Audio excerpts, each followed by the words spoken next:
rise and shine. Coffee's brewing, feeling fine. News is out and on the air. Shizzy whiz nuts wild, but we don't care. Morning whiz and coffee. Talk the news, he's a tease. Laugh it off, we're on the go. Shizzy whiz nuts, start the show. Let's go.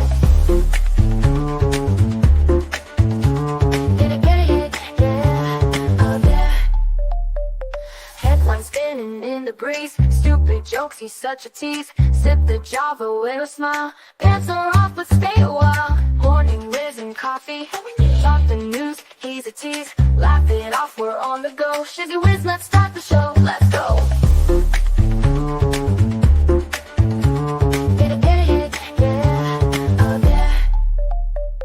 Headlines spinning in the breeze, stupid jokes, he's such a tease. Sip the Java, wear a smile. Pants are off, but stay a while. Morning whiz and coffee.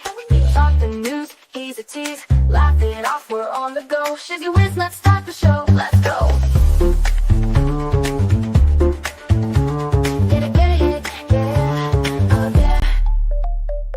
Serious is overrated. Every day we're caffeinated. Talk the town, but in a jest. Morning whiz is always best.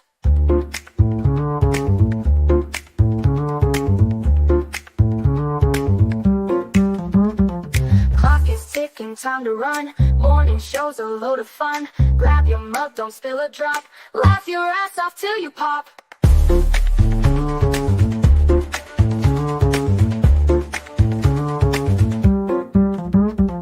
Clock is ticking, time to run. Morning show's a load of fun. Grab your mug, don't spill a drop. Laugh your ass off till you pop.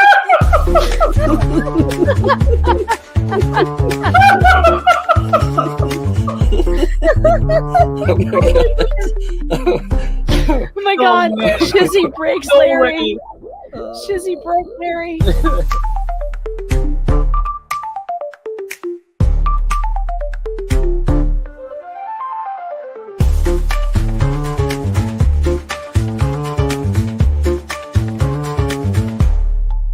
Oh yeah.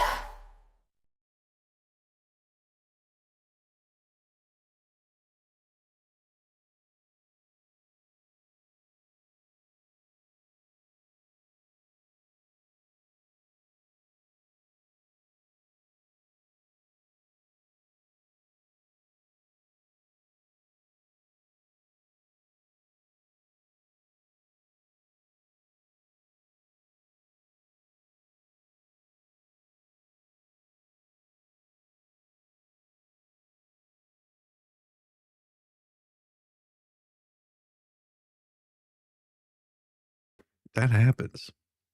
Yep, I see it now. I don't know what happened. I didn't hit the button. It just muted on its own. Good morning. I'm sure it was something important I was saying. No, I was just saying good morning to everybody. Say good morning to Mary Smith, DK, and also I have my favorites, Tommy's Cuz. Good to see you. Tinker Lou, good morning. Mary Smith, DK, Rickles, good morning, Rickles. Thank you again for that. That was really, really nice of you to give me that gentle reminder and show that to me. I do appreciate that. Good morning, Mary. Good morning. Let's see, I missed somebody here. J.Eb, yes, good morning. Sorry. I have my favorites. Yes, it is good to see. I'm just me. Good morning. I know you're super busy and have no chat, but you're going to be all ears. Well, hopefully you're not all ears, because that would really suck to try to get work done. You know, you could hear everything, but not be able to process it. I'm at least half brain. Ready to get my coffee. Yes, great coffee, Mary. It's interesting. Well, of course, that was the lip readers exclusive warning kisses. Thanks, Patrick. Leslie. Well, last night was a very interesting night. Of course, I'm sure that there were quite a few people that watched that unfold. Also, it looks like they've struck Shara's video from yesterday. Why is this important? Well, it goes to show that she is she's hitting on the truth.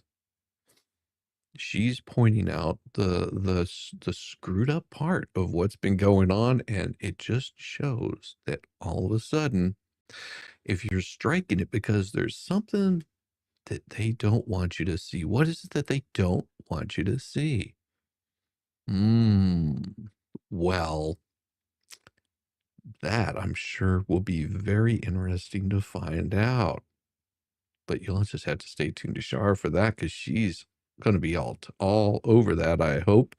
And thoughts out to her, because that's ridiculous that they're striking because you're showing what they're up to. That means they're hiding something. Shame, shame, shame. But of course, they've got all the screenshots. That's going to be interesting to see. It's going to be interesting to see. Well, as you know, I don't really talk much about these kinds of things in the morning, because morning stream's completely different. Of course, I read more of conservative kind of news, I guess the best way to put it is. So it's always trying to be kind and respectful. Sometimes it might not be. Don't worry about it. If it's not your style and you're not into it, then it's really easy to just watch the other stuff that I do, which is quite extensive. So if you're up for some mornings, a little more of a conservative slant, well, you came to the right place. If you're saying, I really don't like him talking about this, don't worry about it. It's okay. You can come back, and there's other things that I talk about. But this is what I do in the mornings. This is what my morning streams have been about for quite some time. So other than that, we'll get this first one fired off, and I hope that you enjoy. Congrats on the big night. Good job. It was a big night, and thank you. It was a very interesting night, and thank you to George and Jeremy for having me on. And again, I say thanks to Rickles for bringing it up and pointing it out to me. It was actually back on the table again, and it's something that I'll have to dig into just a little bit more, just to show the whole what I don't even know if it's really just group of hate mongers that have this thing where they I guess they're running out of attacks, and it's become tired for them, because without that, they have nothing to offer. And that's unfortunate, because I'm sure that there's some talent there somewhere, like maybe, you know, leaving, you know, vampire marks or something like that. I don't know. Uh, Trump vows, yes, in April to bring Columbus Day back from the ashes, and it's important. Maybe it was just because he was in Rome for the Pope's funeral, but Donald Trump and had Italians and Columbus Day on his mind on Sunday afternoon. The president took to Truth Social and wrote, "I'm bringing back Columbus Day from the ashes. The Democrats did everything possible to destroy Christopher Columbus's reputation and all the Italians that love him so much. They tore down his statues. They put up nothing but woke, or even worse, nothing at all. Well, you'll be happy to know Christopher is going to make a major comeback, and I'm hereby reinstating Columbus Day under the same rules, dates, and locations as it's had for all of the many decades before." Well, Columbus Day doesn't come around until October, but if Trump follows through on bringing back to what it once was, there will need to be some time to set everything up. That's what a major holiday in living memory has for more than a decade been under the cloud of the left's disdain. Numerous states and municipalities now ignore Columbus Day altogether and celebrate the day as Indigenous Peoples Day instead. If they mention Columbus at all, those celebrating indigenous leftists, oh, and that is Indigenous Peoples Day, portray the Italian explorer as predatory white supremacists, proto-colonists preying upon the noble, sinless Native Americans. It's a typical article about all of this from October 2021, when journalists were still claiming that old Joe Biden was sharp as a tack and the left's cultural hegemony clearly appeared complete and unassailable. The Los Angeles Times claimed that Columbus was the progenitor of a continental genocide. Alan McHale, the chair of the Department of History at Yale University, declared that Columbus was something even worse than a genocidal maniac. He was a Islamophobe. Primary force behind Columbus's Atlantic crossings was a fear and hatred of Islam. Columbus, or so McHale in the Los Angeles Times would have had you believe, was motivated to sail the ocean blue in 1492 by the worst possible impulse possible. As far as contemporary left is concerned, at heart, Columbus was a crusader. Throughout his life, his encounters with then battles against Muslims, he felt the burden of holy war deep in his soul. For shame, infidel. All these years you've lived in America without realizing that its very foundation are built upon Islamophobia. Nor did the villainy stop when the discovery of the new continent. An anti-Islamic worldview was the mold that cast European understanding the race of ethnicity in the Americas, as well as the concept of warfare in the Western Hemisphere. While portraying the discovery of America as an excuse in gratuitous racial hatred, McHale didn't bother to mention what really led up to Columbus making his voyage. As the history of jihad shows, Columbus said because that's weird. The land route to Asia had been closed to Europeans since the fall of Constantinople to the Ottoman jihadists in 1453. The fall of the city was the occasion for an unforgettable demonstration of jihadi bloodlust, and the new Muslim rulers of the land made it perilous in the extreme for Christian tradesmen to travel the spice road through their domains. They were liable to be forced to convert to Islam, enslaved, or even killed. The LA Times article was yet another in the apparently endless series of articles making the West cultural suicide. All of them were based on the assumption that the West has been uniquely violent, even genocidal and hateful, while the largely Islamic East has been more sinned against than sinning, and encapsulates a wisdom and nobility that we have lost. Making Americans ashamed of their history and culture is a big business nowadays, and no good can come of it. Donald Trump appears to be aware of this, as few other Western leaders are. He isn't afraid to speak out about it and take action against it either.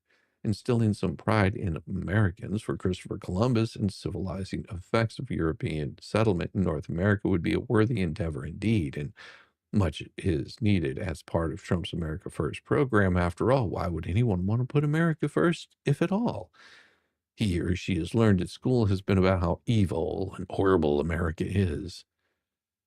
If Trump succeeds in ending the phenomenon of Americans being ashamed of their own cultural and heritage, it would be one of the most important achievements of all.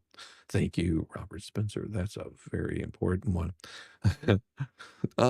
J-Hip, sarcastic boys get along and share the #1 spot. You were born on Mother's Day. Well, congratulations. Congratulations. That's an impressive feat.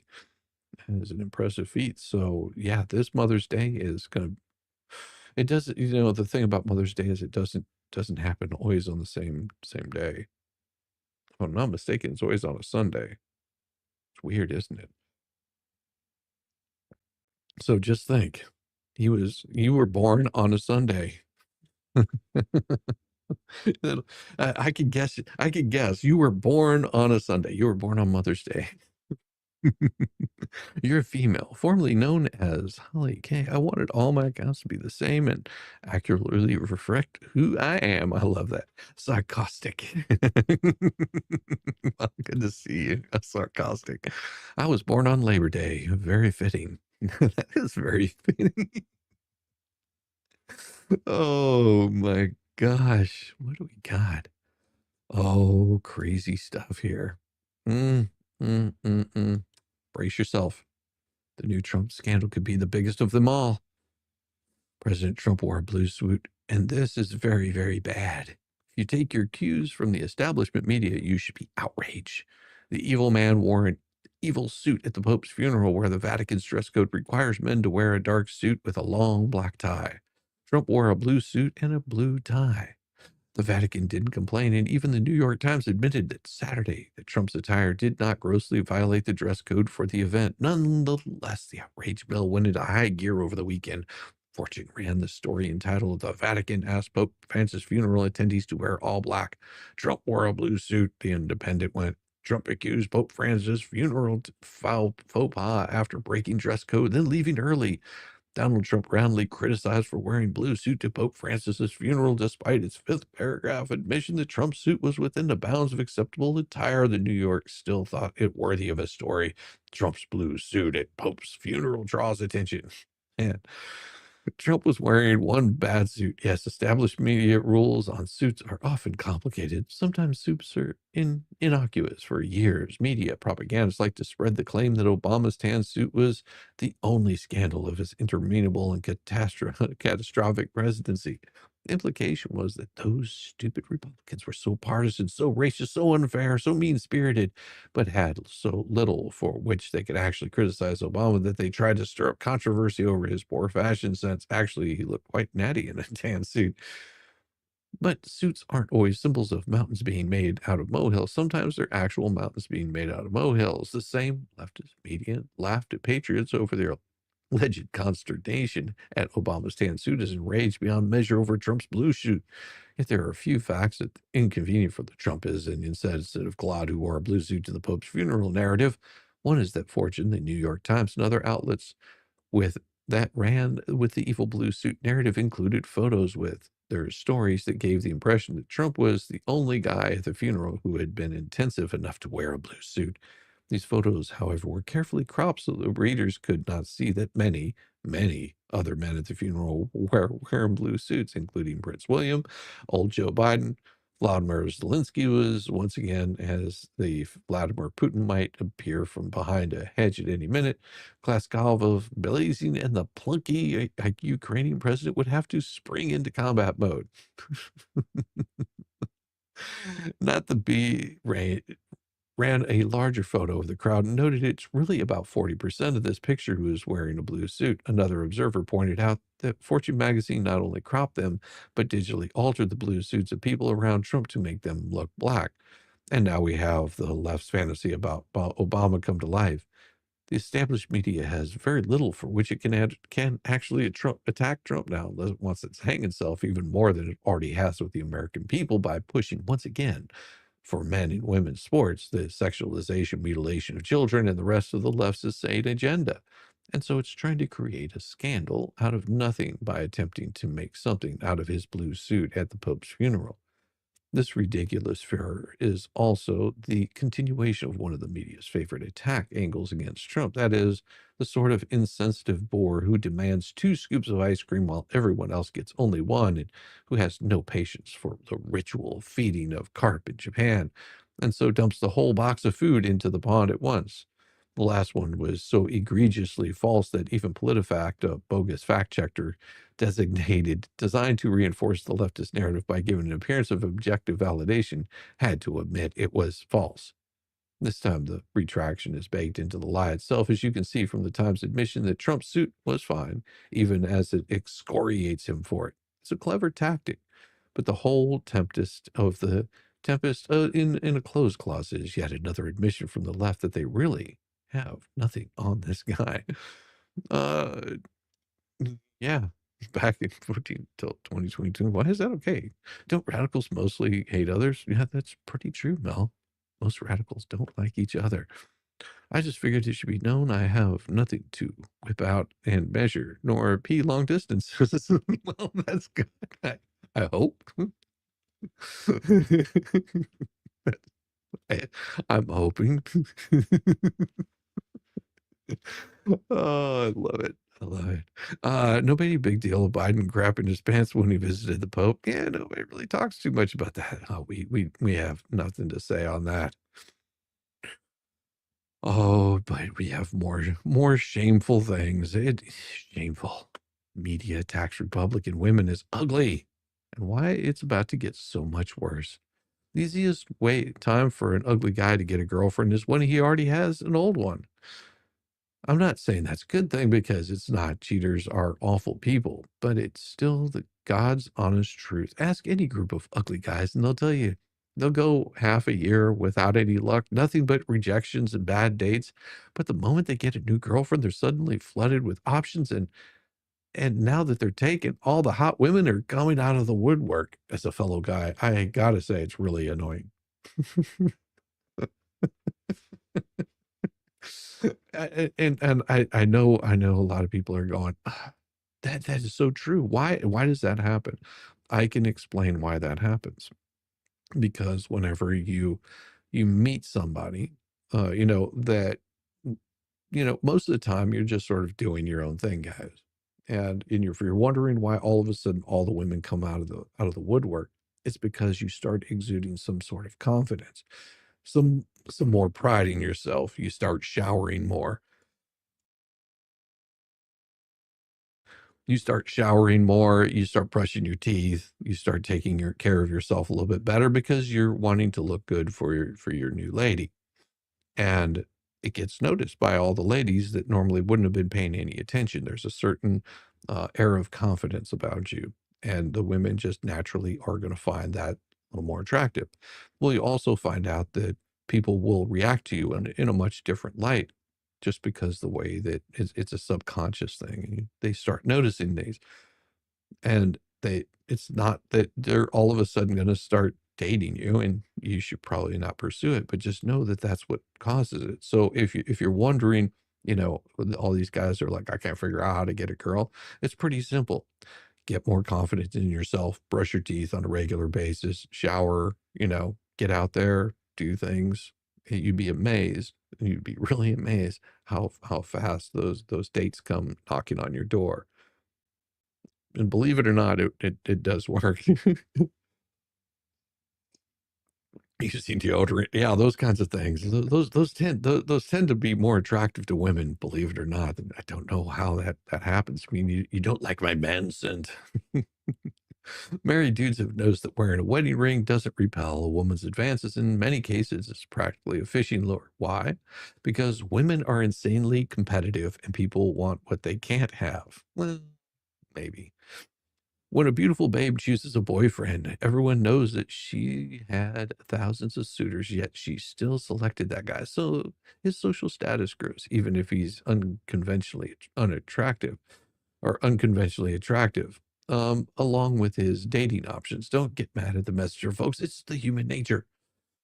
Divining the mainstream media's tea leaves is about 25% understanding human nature and 75% knowing how the media works. The media might be monstrous, vain, and partisan, but they're still comprised of flesh and blood human beings. They're members of a very specific tribe. And within that tribe, there's groupthink, social expectations, a code of conduct, and shared values. More often than not, the real story isn't what they published, but what they published, why they published it. Once you figure that part out, it's easy to stay ahead of them. I'll show you how it works. The first telltale sign, when a media outlet at the top of the hierarchy all begin publishing the same stories. The media industry is a top-down ecosystem. The minnows take their cues from the whales. Even today, you'd be surprised how many small market news directors will religiously tear through the New York Times before assigning any stories. Why? Because that's how they were trained. As a practical matter, it empowers the larger media outlets to set the national agenda because this ecosystem gives their stories legs. First, the New York Times will report on, then the mid-tier and the low-tier echoes it, then the Times will circle back with a follow-up story about how this is a huge deal in the heartland, citing those mid and low-tier outlet stories a few days later. It's incestuous, self-serving, and won't work indefinitely, but it guarantees the story will stay in circulation for at least a week. And with just a little luck, much longer than that. Now, if you sort of understand how that works, what they're saying is the big guys talk about it, the little guys talk about it, and then the big guys quote the little guys for talking about it, what was their original story in the first place. Weird how that works, isn't it? Either way, in today's 24/7 media culture, a week is an eternity. You can do a lot of damage in a week. The second sign is that the same stories all echo the same themes. When a mainstream media thought leader like New York Times, NBC, or The Atlantic gives a story their seal of approval, it's kind of like a phenomenon with the ugly dude and the hot girlfriend. That editorial spin has already won the support of the industry's A-listers. If you're a low-rung journalist with ambition, it's awfully tempting to hop aboard the bandwagon and cry, "One of us!" And so lots of them do. Hey, they want to work at the New York Times one day too. When three or more A-listers in the mainstream media release the same story with the same theme, it means you will be hearing about it for no less than a week. If the story fails, it'll go away. But conservatives don't get to decide if a story fails. That takes us to the third sign. Stories that animate liberals will always be elevated. This usually means that liberal causes, politicians, and policies will be promoted and conservative ones trashed.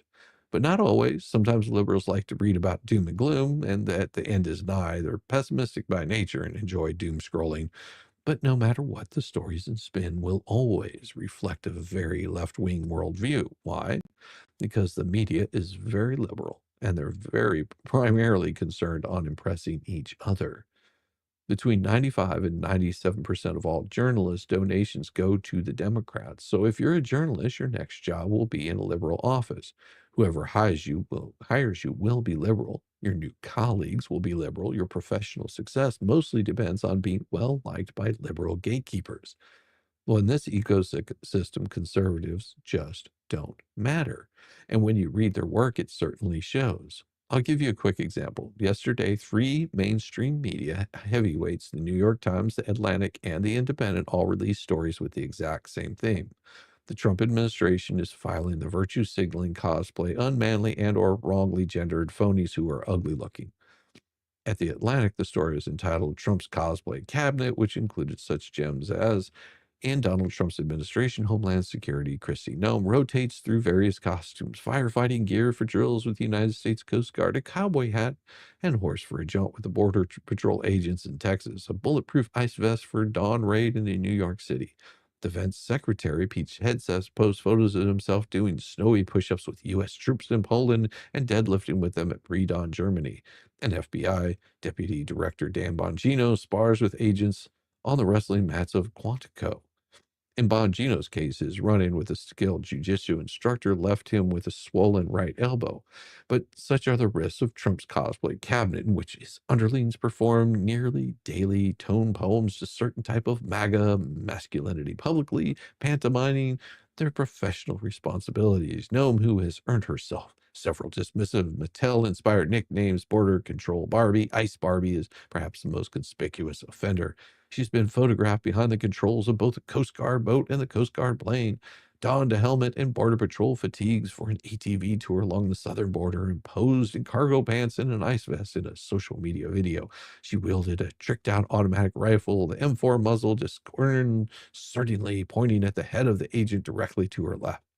The same outlet that never said a peep about liberal politicians' strange predilection for accent borrowing whenever they spoke to Southerners or blacks doesn't like it when conservative coordinate outfits during media appearances. It's a weird line of attack because Democrats cosplay too.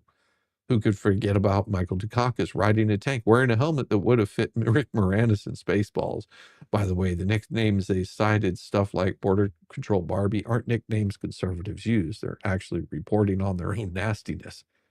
Nonetheless, Maureen Dowd of the New York Times followed suit. Trump's vicious sewing circle. Same general theme as Atlantic piece, with Dowd claiming that Trump's cabinet is a bunch of femboys, cosplaying as masculine.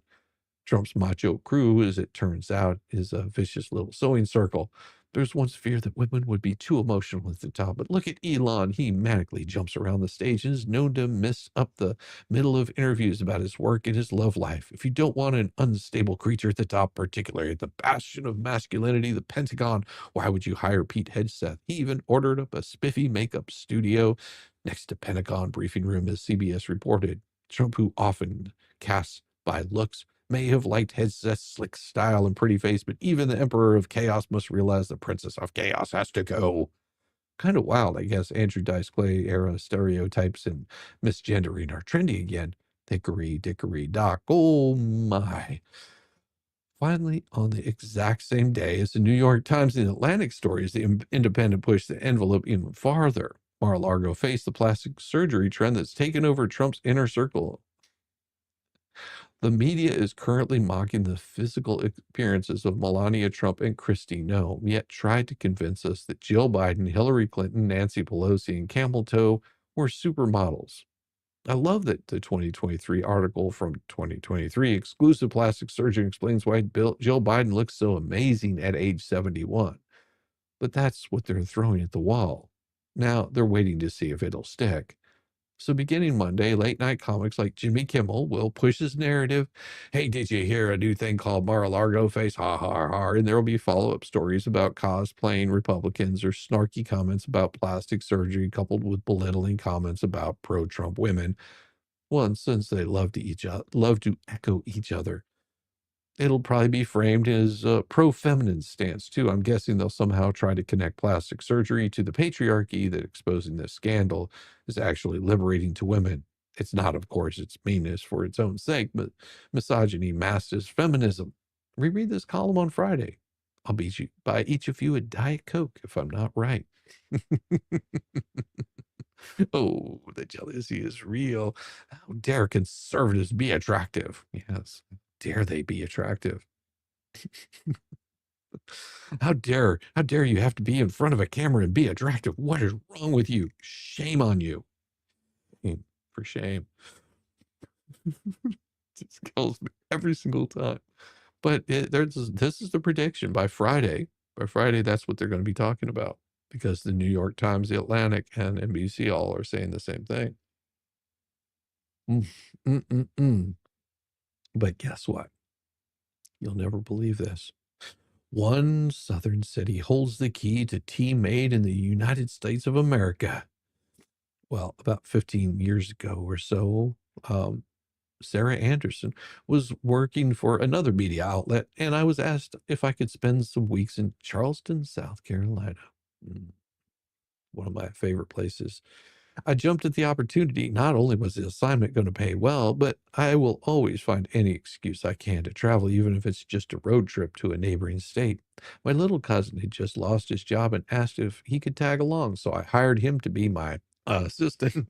We loaded up my car, dropped my dogs off with my parents, and set out for the first of several trips to the holy city.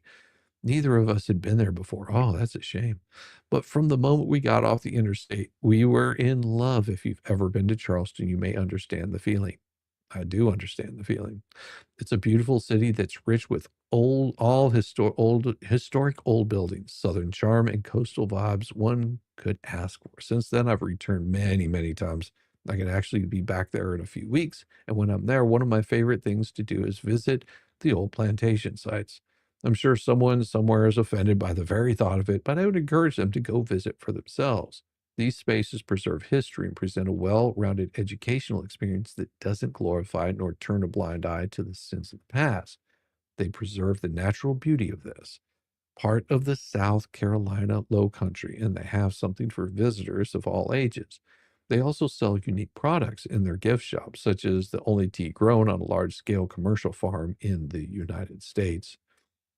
While there are some small tea farms across the United States, including Oregon, Hawaii, Alabama, and Louisiana, the only place in the country where Camellia sinensis, I'm not going to say that right, the plant from which we harvest non-herbal teas such as black oolong, white, yellow, and green, is cultivated on a larger scale at the Charleston Tea Garden.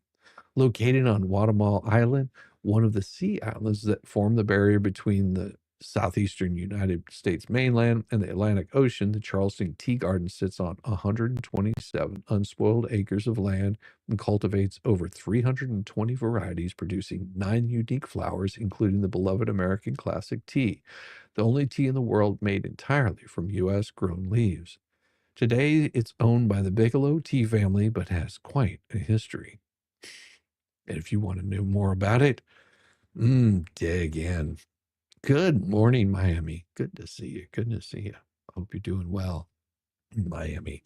Can't wait to see you at Dollywood. It's going to be a blast. No idea. Gosh. Oh,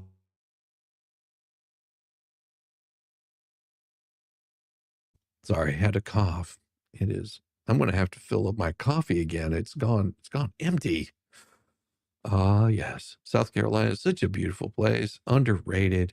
Yes, it is absolutely underrated. And I'm not going to read her whole thing, but you can go and follow Sarah Anderson. She is a freelance writer and journalist. When she's not writing, hanging out on her small farm, swimming, traveling, yelling at a football game, or watching the State Department briefings for fun. Sarah, that's a sad thing to be doing. Do not watch State Department briefings for fun. Those are not fun to be watching, but go check her out. She writes for PJ Media along with some other great writers, but I need to get myself some more coffee. So let me make sure if I've got the new one loaded up, which I think I do. I think I've got the new one loaded up. Is this the correct one or the wrong one? Let me see if it's the wrong one. I think this is wrong. Yep, that's the wrong one. But I do have this one also. You like what you see, baby? Elmo's a man now.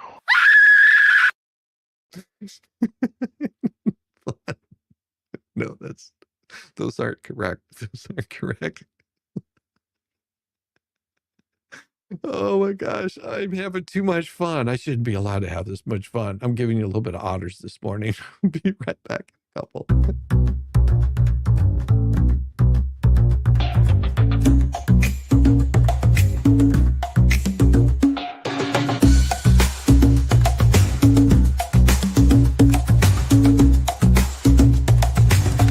Shizzy, when it's chat we thrive, where Shizzy does dance and memes arrive. No quiet moments, no dawn night. We laugh and funny sight. Oh, Shizzy's crowd, you're wild and true, with crazy gifts and jokes that flew. We're living pixels in the stream, a digital dream, a shared daydream. From shoutouts to those random screams, to inside jokes and endless memes. We talk and Shizzy, when it's chat we thrive, where Shizzy does dance and memes arrive. No quiet moments, no dull night. We laugh and funny sight. Oh, Shizzy's crowd, you're wild and true, with crazy gifts and jokes that flew. We're living pixels in the stream, a digital dream, a shared daydream. From shoutouts to those random screens, and inside jokes and endless memes. In Shizzy, when it's chat we thrive, where Shizzy does dance and memes arrive. No quiet moments, no dawn night. We laugh and funny sight. Oh, Shizzy's crowd, you're wild and true, with crazy gifts and jokes that flew. We're living pixels in the stream, a digital dream, a shared daydream. From shoutouts to those random screens, to inside jokes and endless memes. We type our hearts, we stand the love. Our chat rooms like a lit up club. Our chat rooms like a lit up club. Oh, Shizzy's crowd, you're wild and true, with crazy gifts and jokes that flew. We're living pixels in the stream, a digital dream, a shared daydream. Ooh, yeah, we come together night and day. We laugh, we play in our own way.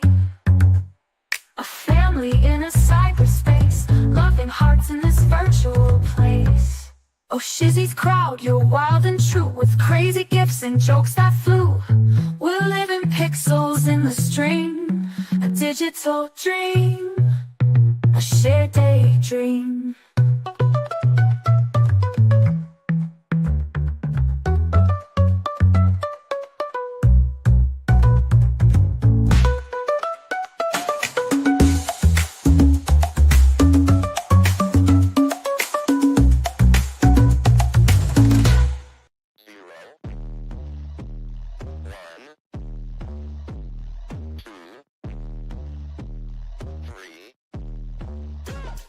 Let's get started.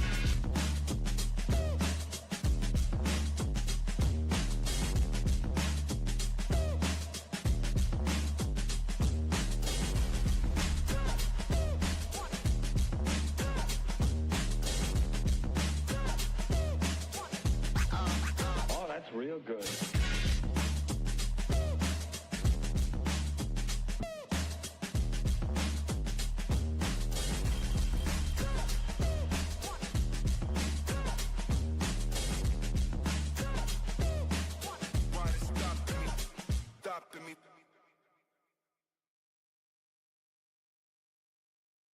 Damn it, I think I showed the damn old one again. I thought I had the new one loaded up in there. Damn it. doing that. I am so aggravated with myself. I'm gonna remove that thing from this one, and I'm gonna add the new one in it because I do have the new one. The new one has all the new people that are gonna be there, like mowing the deep end. And doggone it, if I'll be damned if I haven't removed that one from there. Let me do that really quick because this next story is gonna be so good. And where did it go? Where did it go? There it is. I've got it open. There we are. All right, we're saving that. Woman now regrets spending $8,000 to look like a cat. Oh, oh. The $8,000 is spent and gone, and Jolene Dawson doesn't even look like a cat. Jolene Dawson, a TikTok star, whatever it's people who gain attention on TikTok are called, hoped that after spending all that money on painful surgeries, people would mistake her for the local Tabby.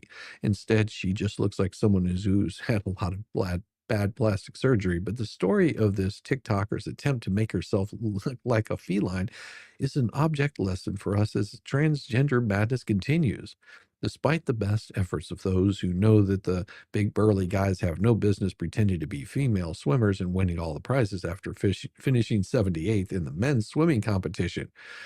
In a story that neatly encapsulates the galloping madness and absurdity of our age, Jolie Dawson says that she is sorry now, and she most certainly is. The New York Post reported Saturday that she now realizes that she wasted her money for even after getting pricey experimental procedures to flare her nostrils and accentuate her cheekbones. Her brand new nostrils and cheekbones still don't look much like that of a feline. No kidding, really? You mean a girl can't actually turn herself into a cat no matter how much money she lavishes on the project?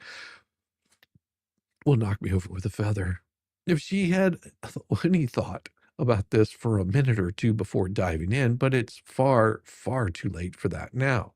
She has plenty of time to reflect now that the beguiling spell of appearing to all the world as if she were a giant kitty cat has worn off, and she regrets what she has done to herself, albeit still not so much because it's the stark raving mad as because of the painful side effects. And there are plenty of those. Over the course of her transformation, the Post informs us Dawson claimed that her body began to reject the filler as it migrated through her face, where it was not intended. Wow, you mean her body actually responded negatively to getting filled with artificial gunk that had no business being there in the first place? It demonstrated a decided tendency to retain its natural appearance and didn't prove to be infinitely malleable to suit Dawson's fantasies and proclivities. Why? Who could have possibly foreseen that? Besides all that hurt, it hurt. A new procedure involving barbed threading was so painful that she attempted to remove the filaments herself, leaving lesions and scars on her cheeks. One paradoxical saving grace in this whole ghastly story is the fact that Dawson didn't do it all because she is actually insane and thinks she's a cat. Although, if she really did think she was a cat, the world is so crazy these days that there would be no shortage of people giving her cat food and setting out a litter box for her to use. No, Dawson did all of this because she wanted to be famous. She admits now that she never identified as a cat and adds, I'll be honest with you, and I don't want to admit this, but I was just doing this for attention. This was always intended to be a publicity stunt, and I stuck with the reversible options because I knew I wouldn't want to look like a cat forever. Well, that's the good news. There was, however, another shoe ready to drop. Dawson continued, however, I could have never predicted my body's reaction to these treatments and the way it has changed the composition of my lower face. Gosh, you mean all this ridiculous surgery might actually be bad for you? Incredible. She is now suffering unanticipated side effects such as extreme acid reflux due to the migrating filler through her nasal cavity. This was because she said, I thought I could push it a little further. That much is clear. Dawson is on the road back to humanness. However, she has had all her fillers and any additional implants removed, saying she's hopeful she's on her way back to health, and she's seen a therapist in order to address her need for validation in the form of public attention. She concludes, I'm well aware of how dumb this was, and I have been in a lot of pain because of it. I just want to advise against ever getting experimental procedures and any procedure for the wrong reason. all men who think they can and should get surgery in order to look as if they're women, and all women who are thinking of going under the knife and hope that they'll come out looking like men should take this cat lady's words too hard. Thank you, Robert Spencer. He's always really enjoyable. Should have been her. Should have put her out at night to catch mice for supper. Agree. That would have just been more entertaining. I mean, you know, I'm not going to go full cat look, but I'm going to go catch mice at night. Having reconstructive surgery on your face is no fun, and skin grafts are a double pain. Yes, I've known people that have had to have like some major surgery like that, and it is not the kind of pain you want to go through. I was in basic with a guy that had gone through a windshield at a very much a younger age. Whenever I say I went through a windshield, I mean he went through a windshield, and the amount of skin grafts that he had because of the lacerations to his face. He said that it was one of the most horrific things he ever had to deal with. Stop and get me donuts. You need some donuts? I like donuts, but I've had to cut back on that. You know, the term is starting to show my proclivity towards, you know, all of those wonderful snacks and stuff. Cut back the amount of sugar I put in to my body lately. Oh, it's crazy. As I know, as hard as it is to believe, whenever I took February off from drinking, it helped me cut back quite a bit. Uh, I mean, it's a good thing. It helps take off a little weight too. Plus, it helps the pocketbook, believe it or not. Oh my, let me sec. Ah, Adam Schiff of all people talks some sense. What?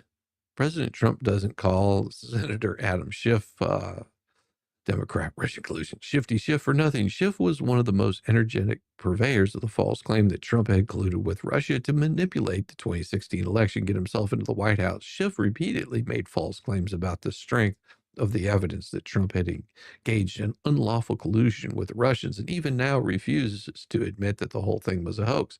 Yet a broken clock is right twice a day, and even Schiff has had enough of the skyrocketing crime and deteriorating conditions in California that his Democrat comrades are entirely responsible for bringing about.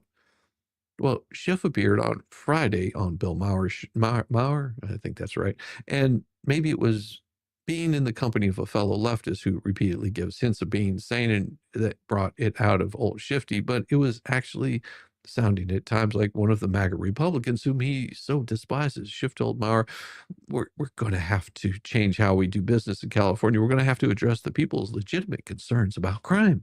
What on earth got into Schiff to lead him to say something like this? Did he have a tiff with Gavin Newsom? Does he think about running against Newsom for president in 2028? Did Trump perform the Vulcan mind meld on him and get Schiff to stop pretending that concerns about rising crime in blue cities is something that can simply be shouted down with their cries of racism, xenophobia? Whatever happened, Schiff then told a story about he himself had been a victim of a crime and that this incident contributed to his awakening on the issue with a little help from a Target cashier. Schiff said, and that was the most memorable about the experience for me as I went into this Target in South San Francisco at 10 o'clock at night. I'm getting the toiletries I'm going to need for my next 2 days in the city.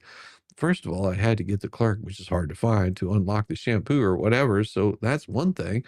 Yeah, it is. And it's one thing that Gavin Newsom, as Democrats, made possible by pushing through a law that classifies thefts under $950 worth of merchandise as a misdemeanor rather than a felony. In practice, this has meant that overworked, overloaded prosecutors usually don't bother to prosecute these crimes at all, as doing so would take time away from the prosecution of more serious crimes. This has meant, however, that the thieves in California have felt free to carry hundreds of dollars worth of good out of stores in view of everyone, knowing that they would suffer no consequences, and retail outlets have to lock up even the cheapest and most mundane of items, such as shampoo or whatever, to keep from having their entire stock stolen out from under them. This is a Democrat problem, the result of Democrat policies, and yet here was Schiff talking about it, and he wasn't finished. He continued. And then I get to the cashier. The cashier asked me if I wanted one of those Target bags with a little bullseye on it. I said, yes, that Target bag is going to be my luggage for the next 2 days. And she asked me what happened. And I told her. And she basically said, in not so many words, yeah, Democrats are assholes. And I thought, the cashier in South San Francisco at 10 o'clock at night believes that Democrats are asshole because the shampoo was locked up and my stuff got stolen out of the trunk. We've got a major problem that we have to address. Yes, we do. And you and your friends caused it, Mr. Schiff. But now Schiff says he hopes that San Francisco's new mayor, Daniel Lurie, will break ranks and do something about it, helping lead the way in how we kind of reinvent how Democrats are doing governance.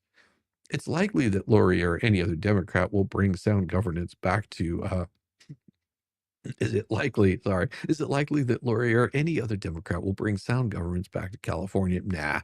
But the fact that Adam Schiff, of all people, is talking about the need to do so is significant. Maybe leading Democrats are starting to realize how unpopular their policies and positions really are. Maybe they'll swing back to sanity in 2026 and 2028.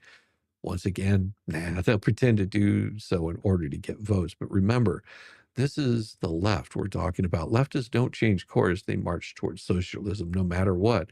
The march will continue. Good to see you, Chris Warwick. Warwick, it is a wonderful day. Oh, what a cute pup. That almost looks like the dog that my wife and I got. Almost. We ended up getting his brother, but yeah, it looks a lot like him. That's very cool. Hey, Killdozer, stop getting me donuts. Yes, your banner is running water break. Oh, thank you. I do that all the time. I'm lame like that. Thanks, Ree. I appreciate you. How are you and Shadow doing, Robert Tower? Oh, Joyce Byrne. I have 2 more surgeries left. 2 more to give you somewhat human face. Well, good to see you. Good to see you.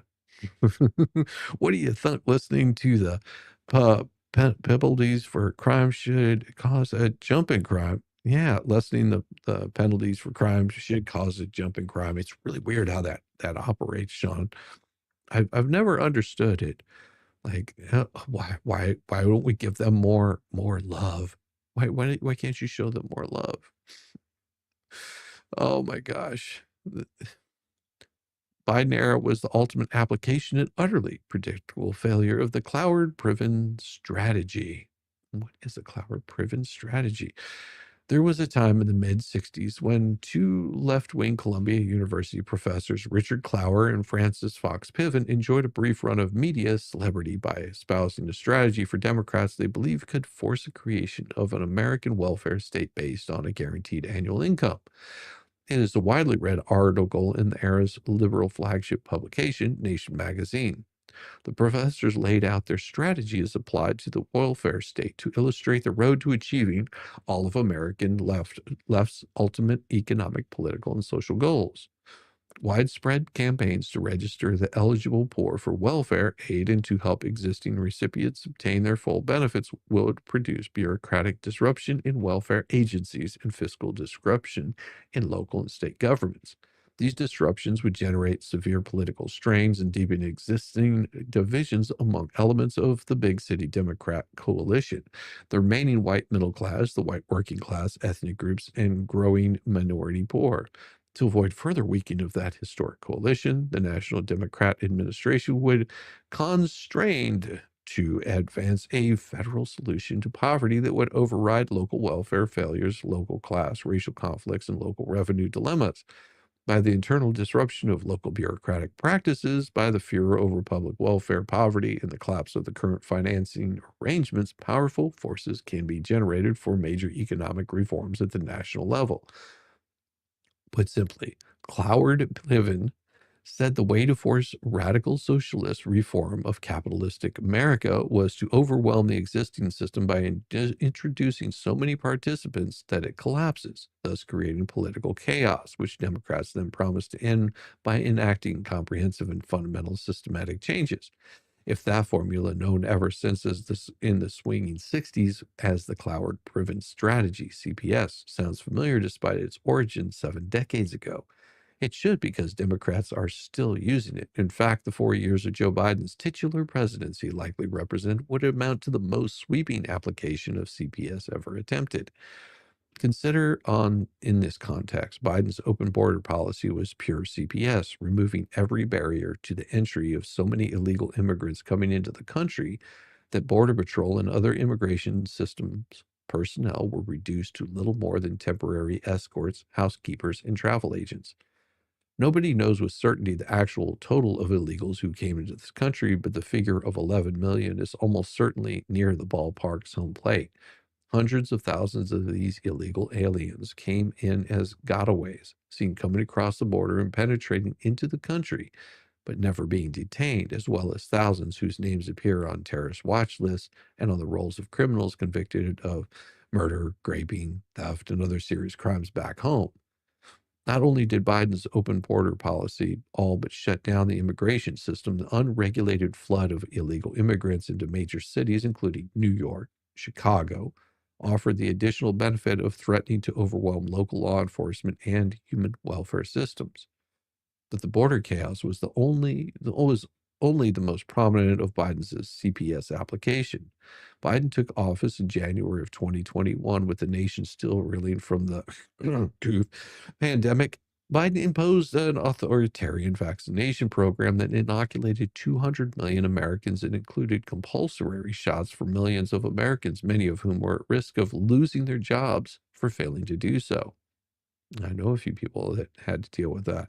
Public schools remained closed. Public services constricted. Local economies floundered. Between Biden's $1.9 trillion American Relief Act and the $1 trillion Inflation Reduction Act, the money supply was swamped with cheap money that drove up inflation to record levels. Hundreds of billions of tax dollars were lost to improper payments in pandemic-related special business aid, unemployment benefits, and encouraged by official policies. Millions of illegal immigrants became Social Security and Medicaid beneficiaries. The added Medicaid beneficiaries have received little public notice, but the Washington Stand's Susan Dabney laid out in I'm going to say it wrong, fashion in a recent column. What most people don't realize that there has been a massive expansion of Medicaid since the coup in the last 5 years. Federal Medicaid spending has skyrocketed from $400 billion in 2019 to $618 billion in 2024. House Freedom Caucus members warn in a new op-ed a 51% increase despite being 60 years old. A third of Medicaid's growth has occurred in these same 5 years. In the next decade, Congressional Budget Office projects that Medicaid will cost more than $1 trillion annually, rivaling the size of Saudi Arabia's current economy. By enabling the addition of hundreds of thousands of illegal immigrants into these Social Security rolls and extending Medicaid benefits to another estimated 1.3 million illegals, the bankruptcies of both programs are nearer than ever. And just for the record, let's not forget how the left, empowered as never before by the Biden regime, engaged in the courtroom edition of CPS by mounting the unprecedented, ultimately failed attempt to entangle Donald Trump in litigation stemming from a series of bogus criminal charges in multiple jurisdictions. The dozens of lawsuits filed since Trump's inauguration, the explosion of nationwide injunctions introduced by mostly Biden and Obama district court appointees is the second level of left's courtroom CPS. With reports of the horrendous crimes committed by illegals and against the United States citizens going about their daily lives, inflation kept eggs and other staples at record highs. Continuing chaos at the border has more illegals raced to get across the border before the November 24 election. Voters went to the polls and chose Donald Trump, who promised to stop the chaos, restore law and order, and restore economic sanity and prosperity. Millions of working-class Americans, Hispanics, and Blacks who traditionally voted strongly for Democrats for generations, they went for Trump.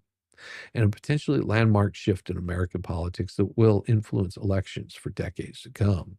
So does the fact that the electorate and overwhelming rejected Democrats in 24 meant that CPS failed on the surface. That seems to be the obvious answer, and there has been a continuing academic debate at certain headquarters since the 70s on whether CPS worked, as its authors predicted. And if you want to read more on this story, Go check out Mark Tasbaugh. He's an award-winning veteran investigative journalist who covers Capitol Hill as senior congressional analyst for the Washington Stand. He's also the founding editor of Hill Faith, a website of Christian apologetics ministry devoted to presenting the gospel of Jesus Christ to congressional aides in the nation's capital. He was admitted to the Freedom Information Act Hall of Fame class of 2006. He was named Conservative Journalist of the Year in 2008 by CPAC. He was a consulting editor in Colorado Springs Gazette, Pulitzer Prize winning years other than honorable in 2014. And prior to his journalism career, Mark worked for President Ronald Reagan as a communications director of the Republican National Committee, assistant director for public affairs at U.S. Office of Personnel Management. He worked for U.S. Senator and 2 representatives prior to joining the Reagan-Bush campaign in 1980. So the man knows what he's talking about. Oh my gosh, where's my stickers? Good to see you, Jay Hep. There's always stickers here. Always have stickers. Glorious stickers, so many happy stickers. Oh my gosh. And Squeeze my hog. what? Who did that? Oh my gosh. Who said that? Oh my, oh my. Thank you so much, Jay Hep. That is wonderful. There's your sticker. Up there. Right there. There's your sticker. Good to see you this morning. You just got home from work. That's a good thing. That's what we all want to see. Getting home from work, being a happy camper is always a joyful thing to see. Hey, Jay, just didn't see you over there. Well, he was sitting over in the corner, sucking on his thumb, like every good boy should do. Every good boy should do. Oh my gosh. Let's see. 2 thug-loving judges arrested, and then it gets even better. After watching militant Marxist judges throw roadblock after roadblock into Trump's agenda, finally a beacon of hope. Oops, make that 2 and then some. Factorama this week. Federal judges have blocked Trump's attempts to cut funding to schools that promote DEI, establish election integrity, and stop giving federal dollars to sanctuary cities. On Thursday, federal agents arrested former Judge Jose Joel Cano and his wife Nancy for harboring an illegal immigrant and alleged gangbanger, Kristen Ortega Lopez. Ortega Lopez was hired as a handyman and soon invited by the Cano couple to move into their guest house. Ortega Lopez was arrested in February, and Judge Cano resigned shortly thereafter. He was quickly banned from serving as a judge in New Mexico for the rest of his life.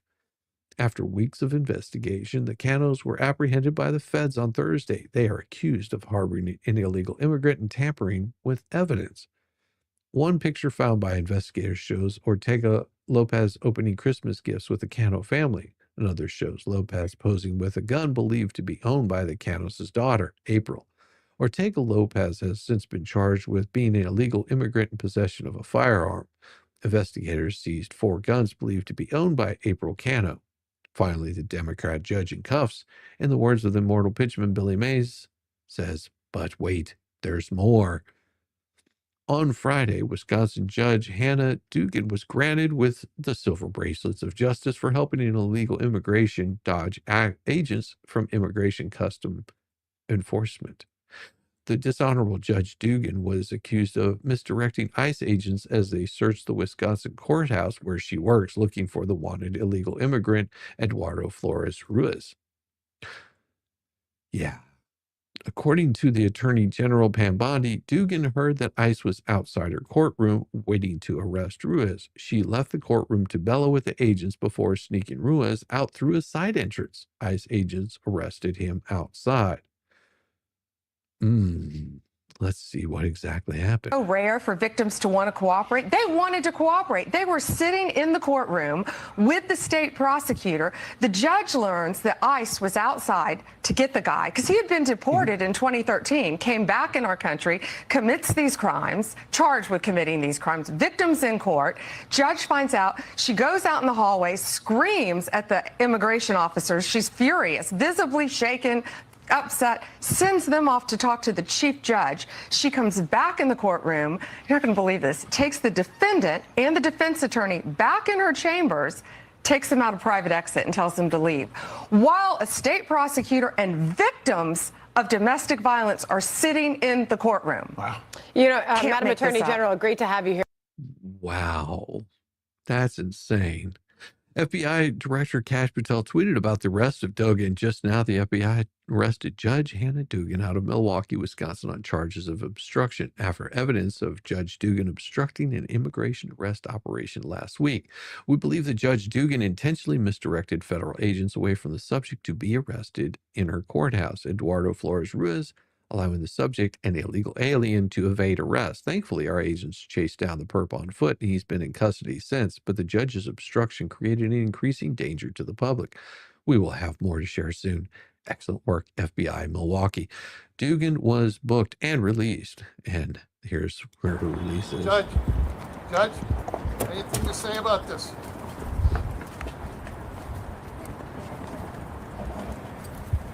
Nope. What do they tell you? The first thing they tell you, don't say damn word. Leftist judges have made it obvious they're working together to stop or stall Trump's every attempt to make America great again. Watching two of them get perp walked while rib tickling is epigrammic and hopefully the beginning of the end of their Marxist collar swap.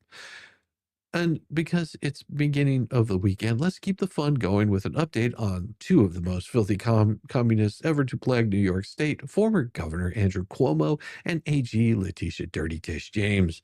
Cuomo is finally being investigated for his role in the deaths of 15,000 elderly people during the coup, or more accurately, lied to Congress about his role. Former Ohio Brand Wenstrup, who served as chair of the now defunct House Select Subcommittee on the coup pandemic, has referred Cuomo as the Biden era DOJ for investigation. However, the swamp did what the swamp does best: defend its own. No charges were ever brought. Kentucky Representative James Comer sent a criminal referral to Bondi this week to quote Toyota. Oh, what a feeling. And if that isn't enough to karma to kick off your weekend, the quotidian update in New York attorneys general are absolutely baronial. As PJ Media's Athena Horn reported Friday, Dirty Tish just seems to be headed for trouble.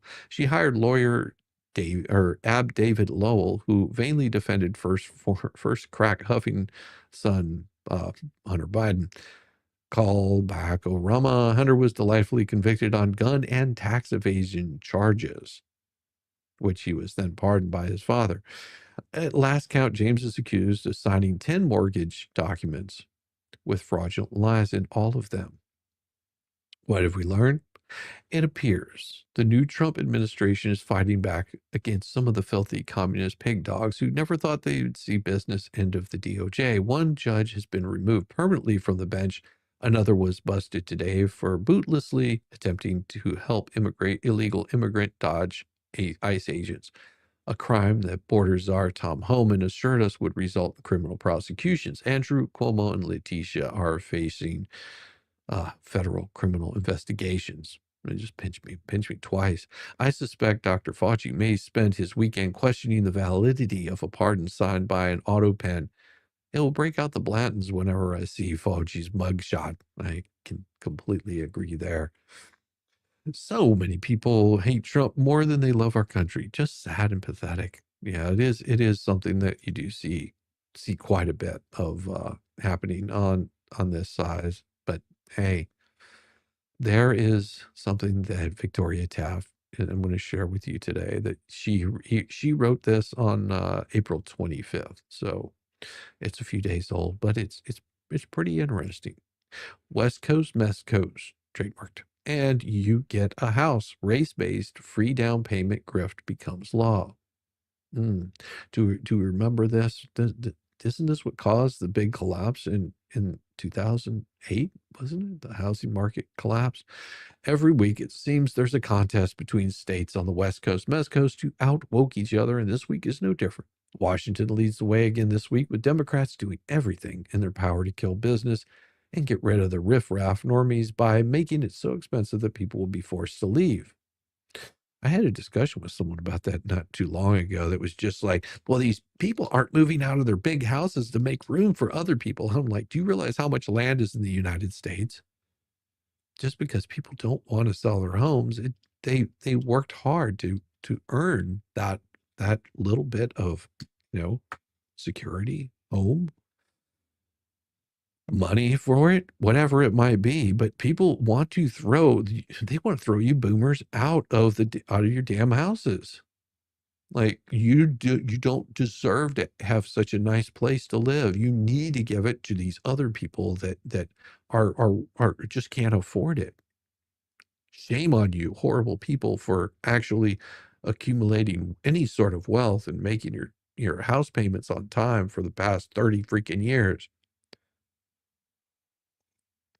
How dare you have a multi-million-dollar home that you put your life and your hard-earned money into? How dare you do such a thing? How dare you? How dare you build any sort of, equitable wealth? Shame on you. Washington leads the way again this week, with Democrats doing everything in their power to kill business and get rid of riffraff normies by making it so expensive that people will be forced to leave. Things are looking up for Black Washingtonians, however. Free down payments for houses. Oregon's two-tiered school system is in full power with astonishing race-based spending. And did you hear the one about California Gavin Newsom promising to get rid of gas and now pretends to wonder what happened to all the refineries? Weird that. Well, let's get started.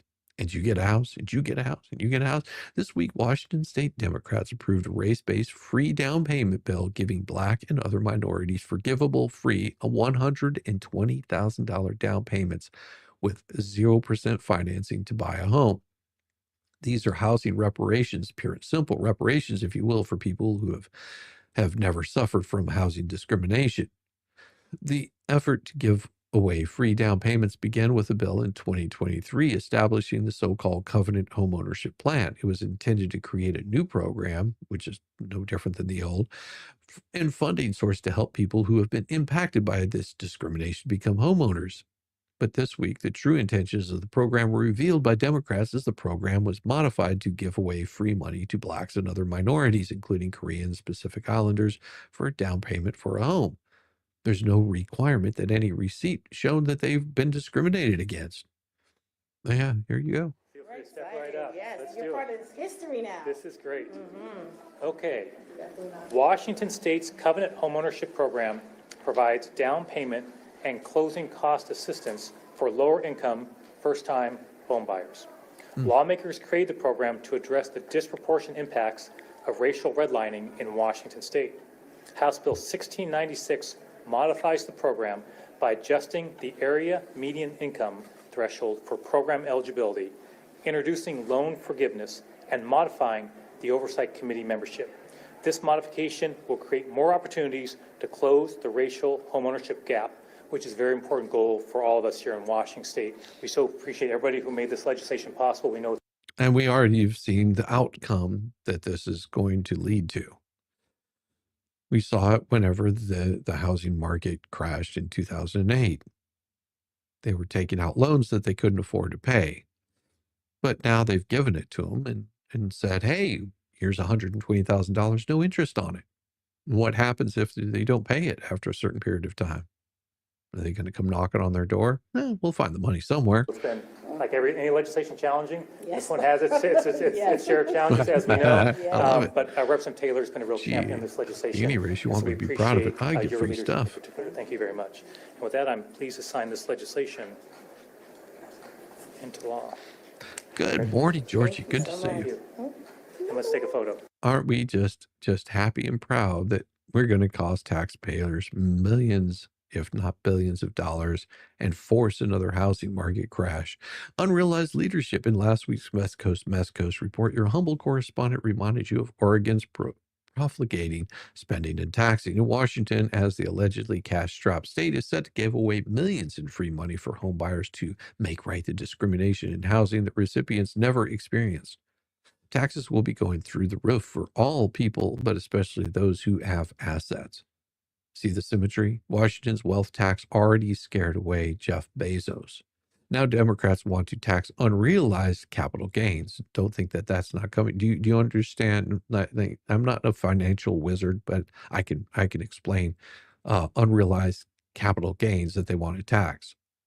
Say at the beginning of the year, you purchased some stock. We'll just call it Acme stock, and you purchased it for $10.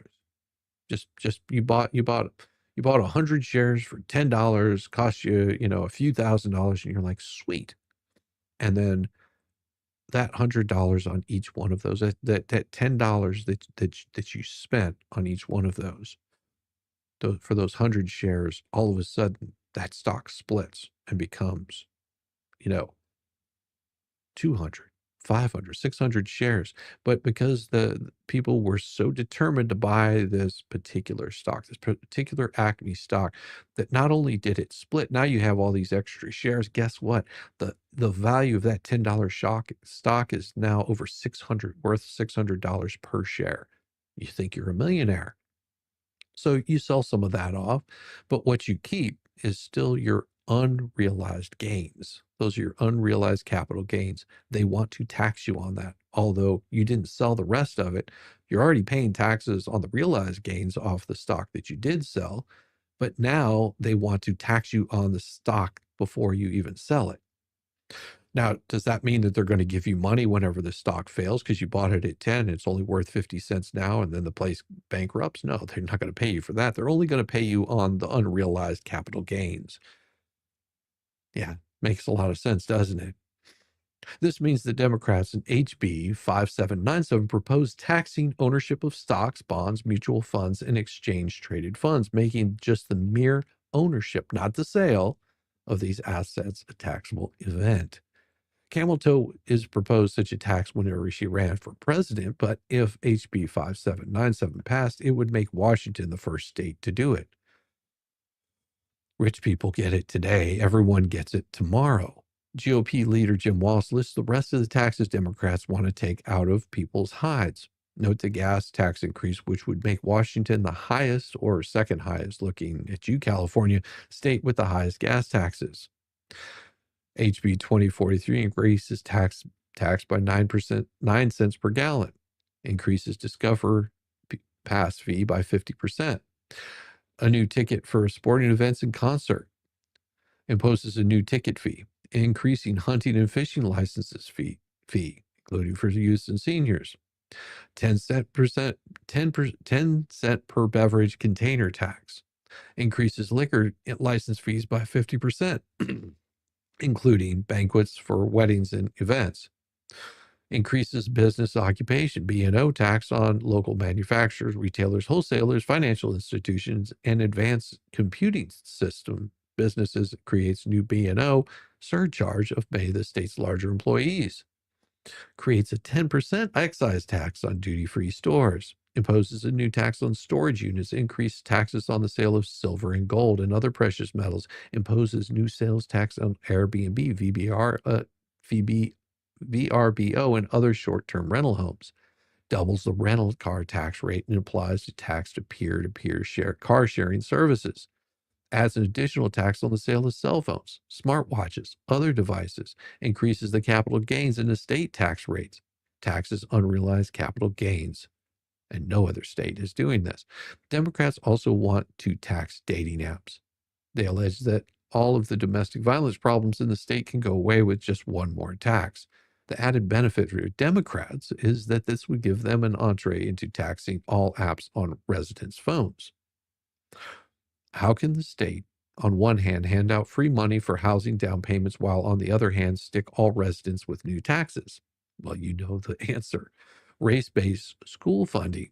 Our friends over at the August Cascade Policy Institute explain the shocking detail of how race-based funding for schools is an abysmal failure and contrary to civil rights laws. Oregon's governor, the unfortunately named Tina Kotek, held a presser this month and to pound on the podium to say that President Trump is an ogre and announced that she'll stop him from discriminating against peoples. Not that he's ever called for discrimination, but she's got to look like she's doing something, an orange man bad. As Cascade's John Charles points out, Portland has been discriminating against students for more than a decade with disastrous results and in contravention of civil rights laws. For the past decade, Portland Public School District has been providing extra funding to schools in part of the basis of race. Students who are Black, Hispanic, Native American, or Pacific Islander are automatically characterized as historically undeserved, which means the schools they attend receive more money. Don't know what just happened there. Receive more money. This is true even if the parents are rich and students themselves are high achievers. For the current school year, the elementary school receiving the most generous funding, Rosa Parks, with the $17,891 per student. The school was the least amount of funding is Richmond at $7,649. At the high school level, Jefferson received $15,812 per student, while Grant gets $8,109. Where's Tina Kotek on this discrimination? Charles believes that Trump's administration's Justice Department could have a big discriminant case over this lopsided race-based funding. Newsom is shocked about the storage of refineries. Oh, the crux. Guy used to say on my radio show that if it were not for double standards, lefties would have no standards at all.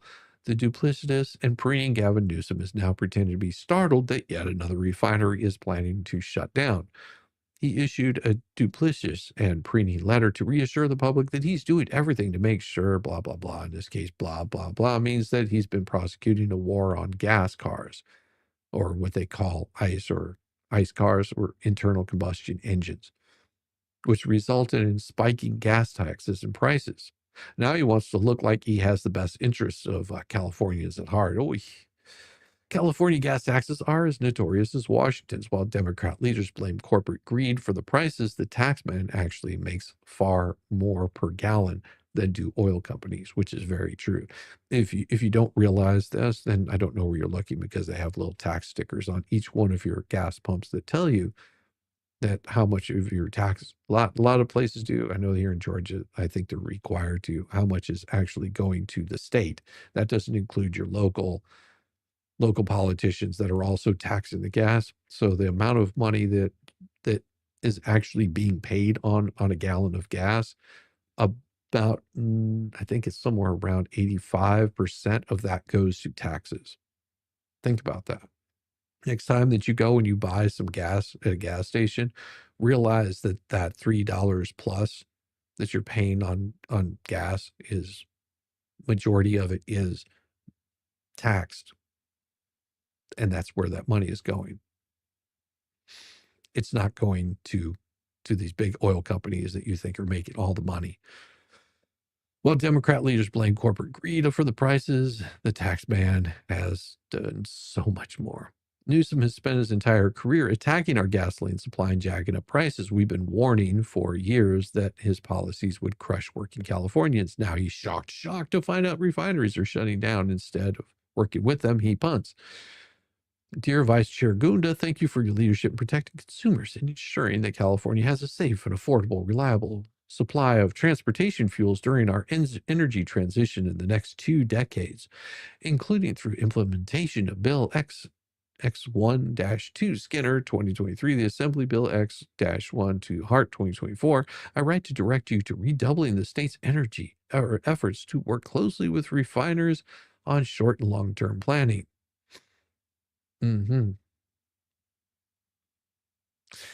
Further, I've directed you as my administration's lead representative in this issue to reinforce the state's openness to collaborative relationship and our firm belief that Californians can be protected from price spikes and refiners can profitably operate in California. Well, since Newsom has been in office, he has applauded while the following refineries have left, shuttered, or gone offline. Valero Benencia refinery announced it was shut down by April 26, 2026, removing 170 barrels per day of capacity.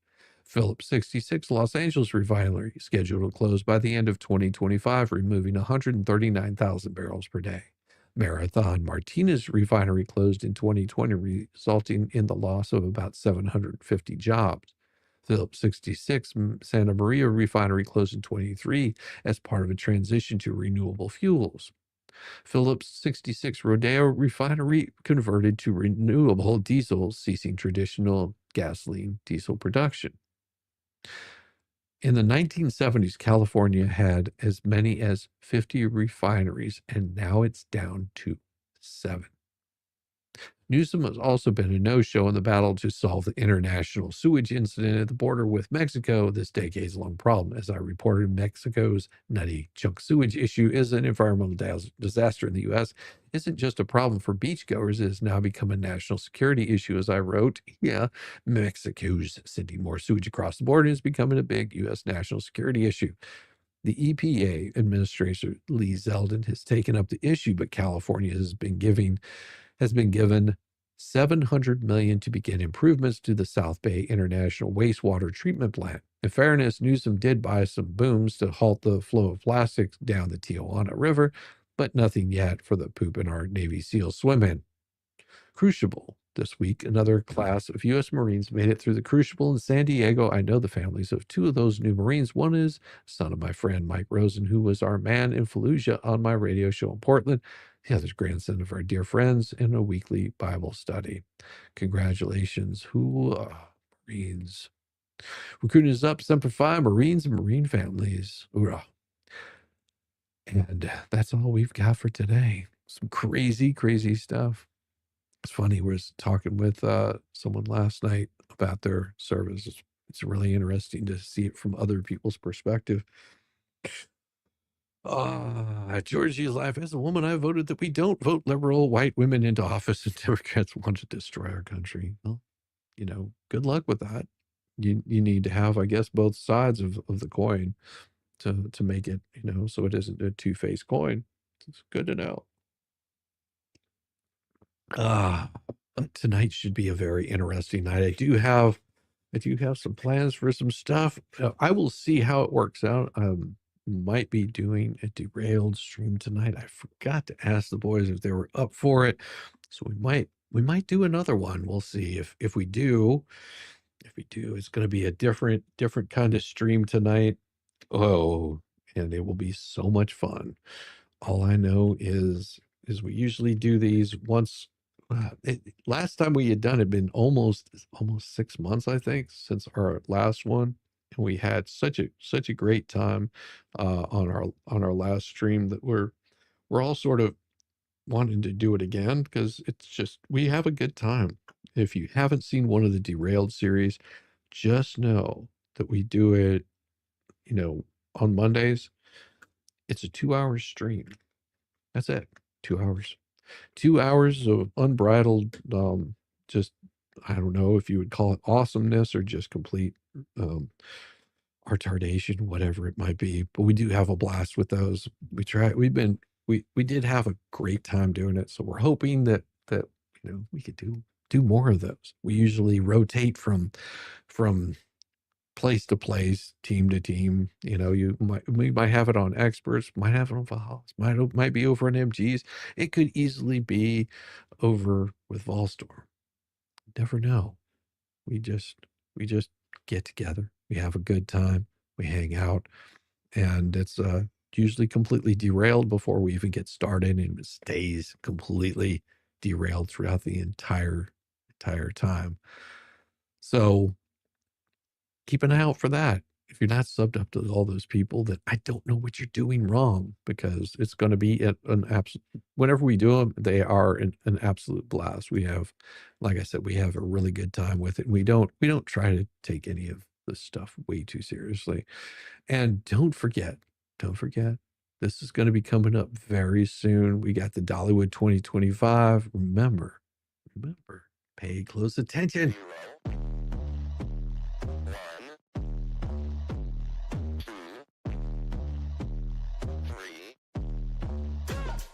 Let's get started.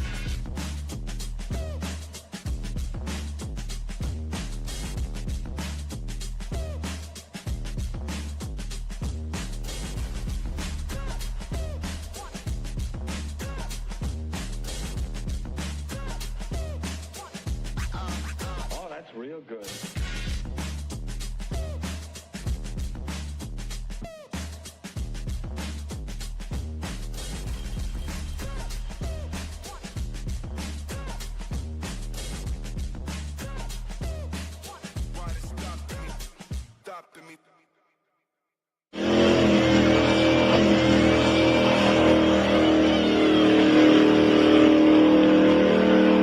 I think you misunderstood me. I said you need to give Elmo 2 test tickles before shipping. Ah, test tickles? I thought you said... You like what you see, baby? Elmo's a man now. Bless your heart. I thought I was the only mentally challenged one here.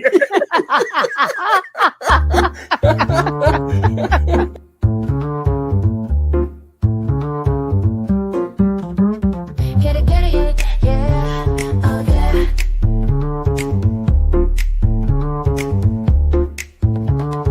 Early morning, rise and shine. Coffee's brewing, feeling fine. News is out and on the air. Shizzy Whiz nuts wild, but we don't care. Morning Whiz and Coffee. Talk the news, he's a tease. Laugh it off, we're on the go. Shizzy Whiz nuts, start the show. Let's go. Get it, yeah, oh yeah. Headlines spinning in the breeze. Stupid jokes, he's such a tease. Sip the Java, wear a smile. Pants are off, but stay a while. Morning Whiz and Coffee. Talk the news, he's a tease. Laugh it off, we're on the go. Shizzy Whiz, let's start the show. Let's go. Get it, yeah, oh yeah. Headlines spinning in the breeze. Stupid jokes, he's such a tease. Sip the Java, wear a smile. Pants are off, but stay a while. Morning Whiz and Coffee. Talk the news, he's a tease. Laugh it off, we're on the go. Shizzy Whiz, let's start the show. Let's go. Get it, yeah, oh yeah. Serious is overrated. Every day we're caffeinated. Talk the town, but in a jest. Morning Whiz is always best.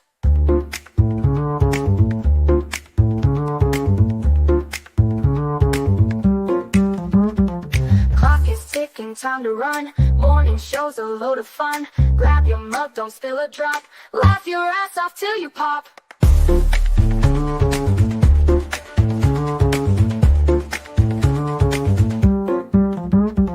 Clock is ticking, time to run. Morning show's a load of fun. Grab your mug, don't spill a drop. Laugh your ass off till you pop.